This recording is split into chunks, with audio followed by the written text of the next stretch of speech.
الرحمن الرحیم.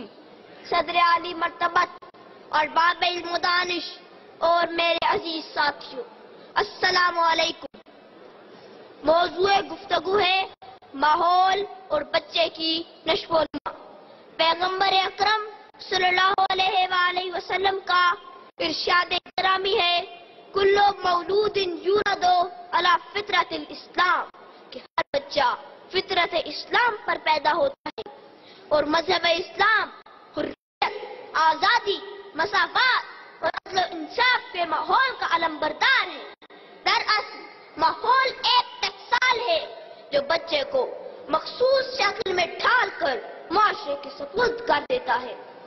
جناب صدر باشعور قومیں نسل نو کو شریفانہ اور آزادانہ ماحول مہیا کرتی ہیں.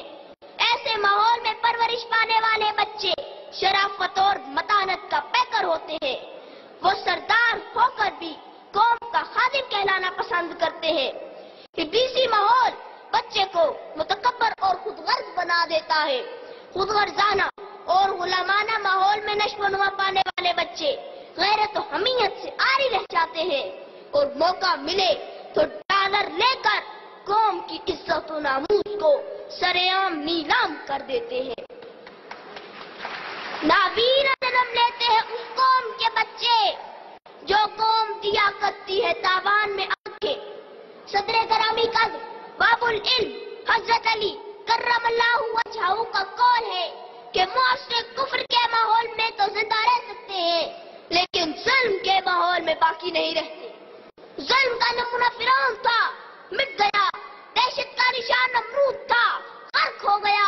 جہالت کا داعی ابو جہل تھا، قصہ پارینہ بن گیا. اور بربریت کی داستان یزید تھا، لعنتی ہو گیا.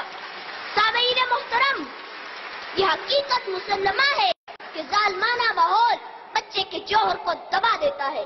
غیر متوازن ماحول بربریت کو ہوا دیتا ہے.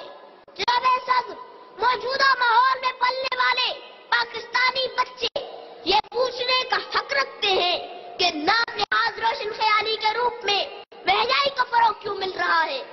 شاہراہیں دھوئیں سے آلودہ کیوں ہے؟ گلیاں گرد و غبار سے اڈی کیوں ہے؟ مفلس کے گھر میں اندھیرے کیوں ہے؟ ہر طرف لاقانونیت کے ڈیرے کیوں ہے؟ ملک کا آئین تار تار کیوں ہے؟ اور انصاف دینے والا چیف جسٹس ظلم کا شکار کیوں ہے؟ معزز سامعین، والدین کے طور طریقے، اساتذہ کے سلیقے، افراد خانہ کی گفتار، بڑے بڑے رہنماؤں کا کردار، یہ سب مل کر معاشرے کا ماحول ترتیب دیتے ہیں. مائیں اگر بچے کو سچ کا درس دے تو بڑے ہو کر عبد القادر جیلانی کہلاتے ہیں. میر حسن جیسے اساتذہ کے نقشے پا سے اقبال بنتے ہیں. اصول پرستی اور انصاف پسندی گھٹی میں ملے تو قائد اعظم بنتے ہیں. یاد رکھیے، اور گندا گھرانوں کے دارانوں سے رشتی والا ان تو برآمد ہو سکتے ہیں، کبھی روح اللہ خمینی نہیں مل سکتے. اور غلامانہ معاشروں کی کوکھ سے ننگے ملت، ننگے دین میر جعفر اور میر صادق تو جنم لے سکتے ہیں، کبھی ٹیپو سلطان پیدا نہیں ہو سکتے. صدر ذی وقار، ہر انسان مرکب ہے جسم اور روح کا.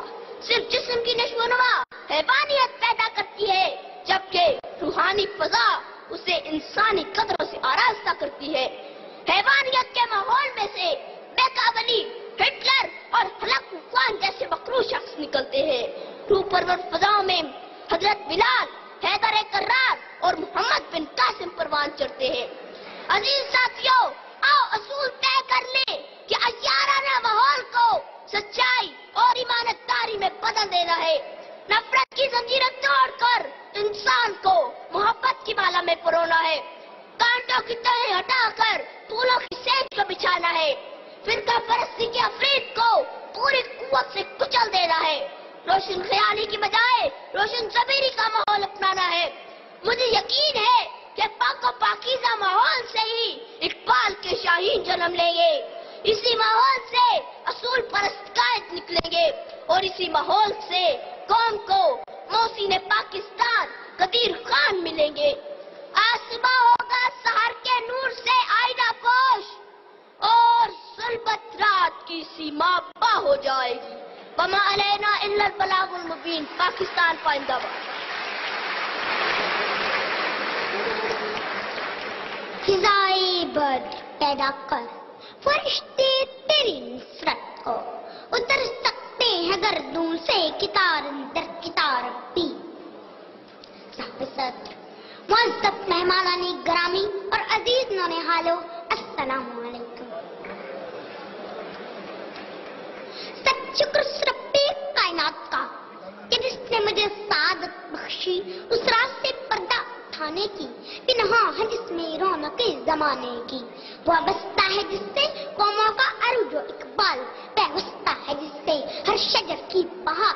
میری مراد وہ ماحول ہے، انوائرمنٹ ہے جس میں بچے پروان چڑھ کر قوموں کی تقدیر لکھتے ہیں۔ جناب محترم، کسی بھی بچے کی نشو و نما کے لیے مہیا کیا گیا اس کا فطری ماحول، اس کی تعمیر سیرت، تکمیل شخصیت، عزت و شرافت، سعادت و نجابت اور پام عروج کا ضامن ہوتا ہے۔